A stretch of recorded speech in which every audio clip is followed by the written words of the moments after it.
Resurrecting a dead brand is never straightforward, especially one like Delage, once a force to be reckoned with in the 1920s. The French marque had quietly faded into history, its name surviving only in the dusty corners of automotive museums and the memories of collectors. By 2019, the world had largely forgotten Delage, and yet Laurent Tapie, a French entrepreneur with a deep appreciation for motorsport history, saw an opportunity. He envisioned something bold, a hypercar that wouldn't just wear the Delage badge, but would channel the thrill of Formula 1 into a road-legal car. It was audacious, improbable, and thoroughly French. Now the D12 was first unveiled on December 10, 2019, in Los Angeles, a city more accustomed to Hollywood premieres than hypercar debuts. The car instantly shocked the automotive world. You see, unlike conventional hypercars, it had no doors. Access came via a fighter jet style canopy, and the cockpit was arranged in a tandem configuration. The driver up front, the passenger directly behind, to optimize aerodynamics and centralize weight. Its proportions were low, wide and aggressive, as though a Formula 1 car had been flattened and stretched for the road. It looked like it had been designed in a wind tunnel with a ruler in one hand and a pencil in the other. Yet it had a strangely sensual, almost seductive presence. Underneath this radical skin was a hybrid drivetrain that demanded attention. The thermal heart was a naturally aspirated V12 initially, conceived as a 7.6-litre unit, producing around 990 horsepower. Built with a 66-degree V configuration, 4 valves per cylinder, and variable timing cams. It was designed to be narrow, high-revving, and thoroughly thrilling.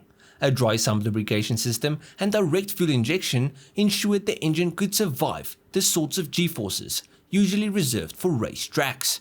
The V12 was aided by an electric motor with 2 outputs depending on the model.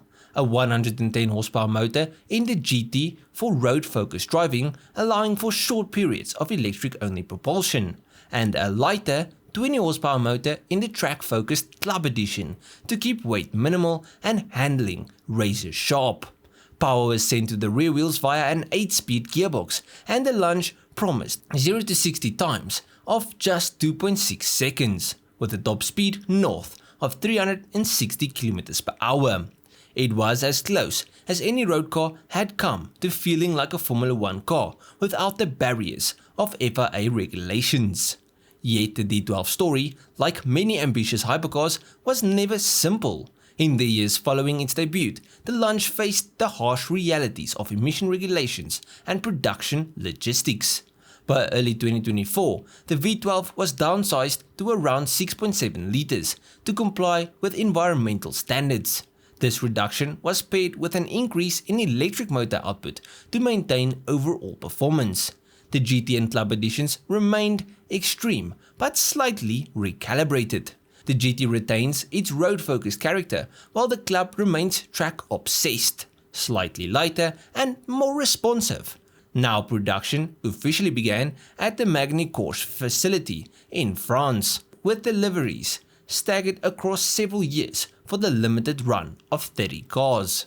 Each car is bespoke, with interiors, seating positions, pedals and steering wheels custom made to fit the driver perfectly, echoing the Lunge's historic attention to detail. But the D12 is not just an engine on wheels. Its chassis combines a central carbon fiber monocoque with an aluminium alloy rear subframe. Then aerodynamic features include active front flaps and a dynamic rear wing, while suspension borrowed from late 1990s Formula 1 designs employ counteractive geometry for ultimate road holding. Braking is handled by 6 piston calipers with 380mm carbon ceramic rotors at the front and 4 piston 360mm rotors at the rear. Even the wheels are designed to actively cool the brakes, showing the car's uncompromising approach to engineering. And Jacques Villeneuve, former F1 and IndyCar champion, contributed to the D12's development, particularly in optimizing chassis balance and drivability, which further reinforces the car's Formula 1 heritage. But Delage's ambitions extend beyond performance. You see, the D12 offered multiple driving modes: city, road track and mixed, each adjusting power delivery, suspension stiffness and aerodynamics to suit the environment. Convertible options, including the Speedster and the F1 style trims, allowed drivers to swap out the fighter jet canopy for an open-air experience. But in all configurations, the D12 demanded commitment. It was not a car for casual cruising.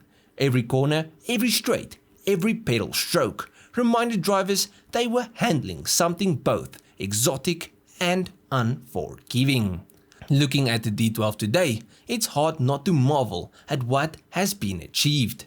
The car survived the practicalities that have crushed many other hypercar dreams: emission rules, production bottlenecks, development costs, and skepticism from both the market and the media. It retained its essence, its radical design, and its F1 DNA. The D12 refuses to be a footnote. It demonstrates that even after a decade of silence, a forgotten name can return with a force and a vision. The Delage D12 is not just a car. It's a story of resurrection, ambition, and extreme engineering. It refuses to die because it had to prove that the past could collide with the present without compromise. But yeah, at the end of this video, please let me know what you guys think of this car and its story. Do you like it? Do you dislike it? And if you guys enjoyed this video, please leave a like and subscribe to the channel. Now if you guys did like this video, you'll most probably enjoy most of my other stuff, so just go through my channel, see if there's something else I like. I'll check you guys in the next one. Cheers,